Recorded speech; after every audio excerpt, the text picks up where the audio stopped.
Подростки издевались над стариком. Миссис Люстик, не зная, кем она была на самом деле холодным осенним днем, когда трое подростков, смеясь, шли по улицам.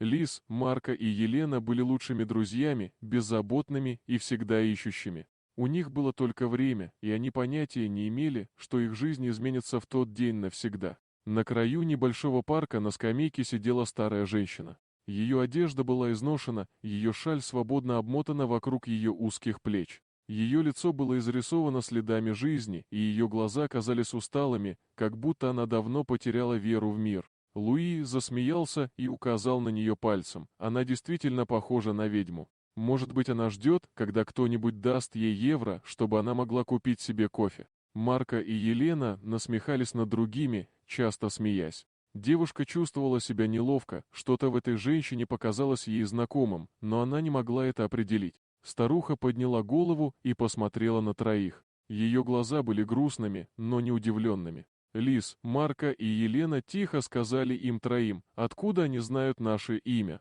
Дрожащим голосом спросила Елена. Женщина вздохнула. Вы были моими учениками много лет назад в начальной школе. Как будто кто-то остановил мир вокруг нее, внезапно прорвались воспоминания. Фасад ее юношеского высокомерия. «Мисс Гарсия», — прошептала Луиза. Женщина слабо кивнула. «Да, я была вашей учительницей. Я научил вас читать, придал вам смелости, когда вы были напуганы. Я верил в вас». Елена почувствовала слезы на глазах. Она вспомнила добросердечную женщину, которая рассказывала им сказки, прочитала вслух, что научила их уважать друг друга. И теперь она сидела здесь, старая, уставшая, больная. «Что случилось?» — нерешительно спросил Марко. Миссис Гарсия грустно улыбнулась. «У меня рак. У меня никого больше нет, и, честно говоря, сегодня я впервые почувствовал, что мой самый большой провал — это не моя болезнь, а то, что я не смог научить вас жить с состраданием. Их слова поразили вас, как пощечина».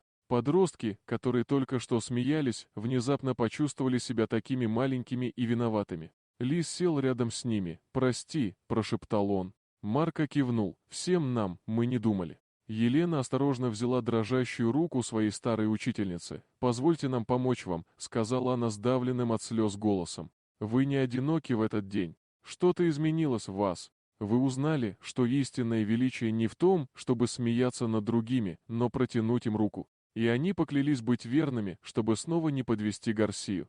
Дорогие друзья, если вам понравилось видео, поставьте лайк, а также подписывайтесь на канал, где найдете еще много интересного.